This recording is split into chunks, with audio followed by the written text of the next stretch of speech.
السلام علیکم ورحمۃ اللہ وبرکاتہ۔ محترم سامعین کرام و ناظرین کرام، امید ہے کہ آپ بخیر ہوں گے۔ اللہ تبارک و تعالیٰ کا بے انتہا فضل و کرم ہے کہ اس نے ہمیں علم دین سیکھنے کی توفیق عطا فرمائی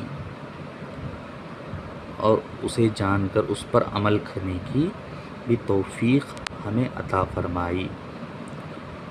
تو آپ کو معلوم ہے، جیسا کہ پہلے ویڈیو میں حدیثیں پڑھ چکے ہیں، فصل ثانی ہم ختم کر چکے ہیں، ان احادیث کو سمجھ چکے ہیں اور اس پر عمل کرنا بھی ہم نے شروع کر دیا ہے۔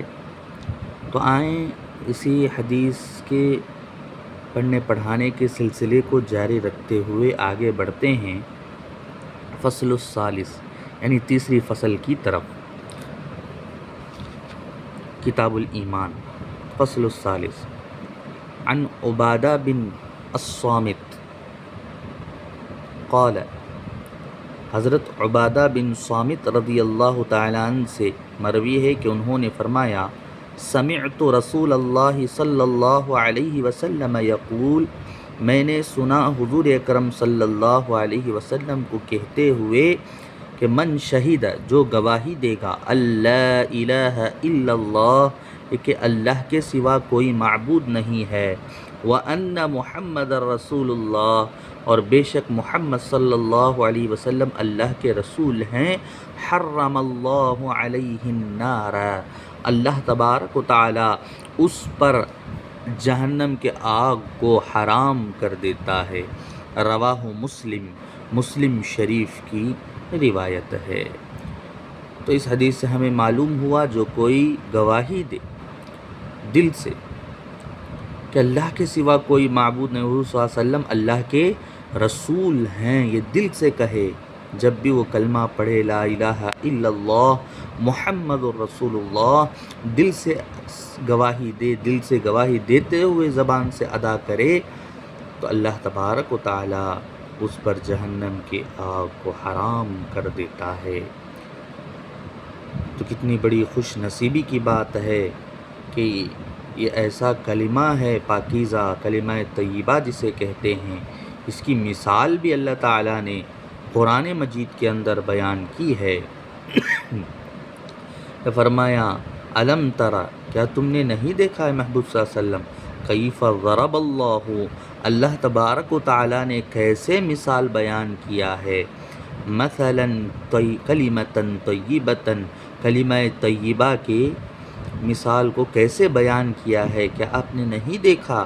یہ قرآن مجید کے اندر سورہ ابراہیم کے اندر اللہ تعالیٰ ارشاد فرماتا ہے، کشجرۃ طیبۃ، وہ شجر طیبہ کی طرح ہے، یعنی پاکیزہ درخت کی طرح ہے، پاکیزہ پیڑ کی طرح ہے، جھاڑ کی طرح ہے، اصلھا ثابت، اور اس کا اصل ثابت ہے، وفرعھا فی السماء، اس کا فروع، اس کا فرع آسمان میں ہے۔ اللہ تبارک و تعالی اس کلمے کے بارے میں ارشاد فرما رہا ہے، یہ کلمہ طیبہ اسی لیے کہا جاتا ہے، پاکیزہ کلمہ ہے، اور اس کا اصل ثابت ہے اور اس کا فرع آسمان میں ہے۔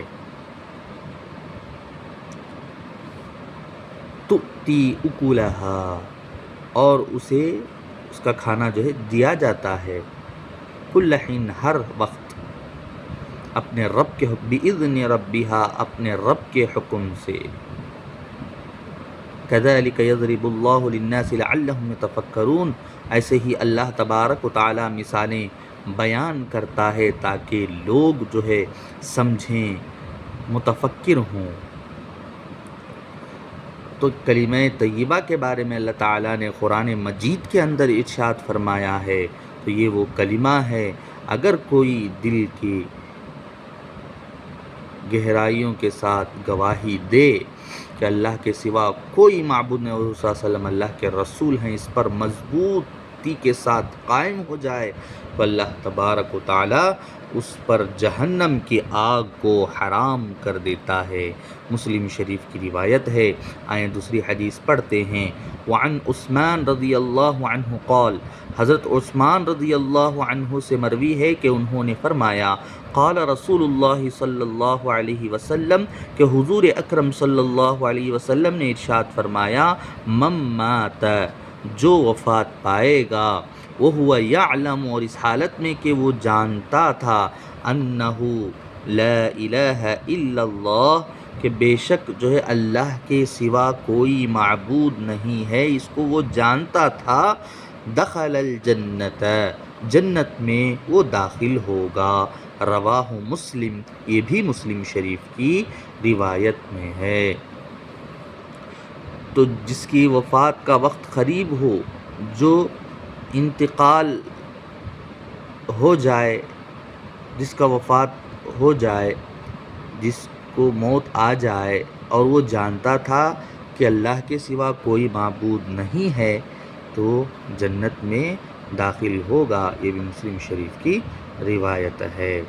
آئیں اور ایک حدیث پڑھ لیتے ہیں کہ وعن جابر رضی اللہ عنہ قال قال رسول اللہ صلی اللہ علیہ وسلم، کہ حضرت جابر رضی اللہ تعالیٰ عنہ سے مروی ہے کہ انہوں نے فرمایا قال رسول اللہ صلی اللہ علیہ وسلم، حضور اکرم صلی اللہ علیہ وسلم نے فرمایا ثنتان موجبتان، دو خصلتیں ایسے واجب ہیں۔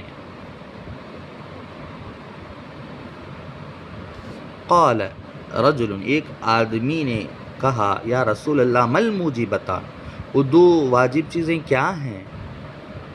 قال، صلی اللہ علیہ وسلم نے فرمایا من مات، جو انتقال ہو جائے، جو وفات پا جائے، یشرک باللہ شیئا، اللہ کے ساتھ کسی کو شریک کرتا ہو، تو دخل النار، وہ جہنم میں دوزخ میں داخل ہوگا۔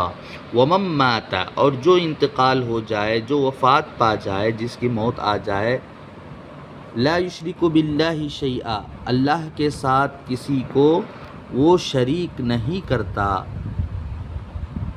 دخل الجنت، وہ جنت میں داخل ہوگا۔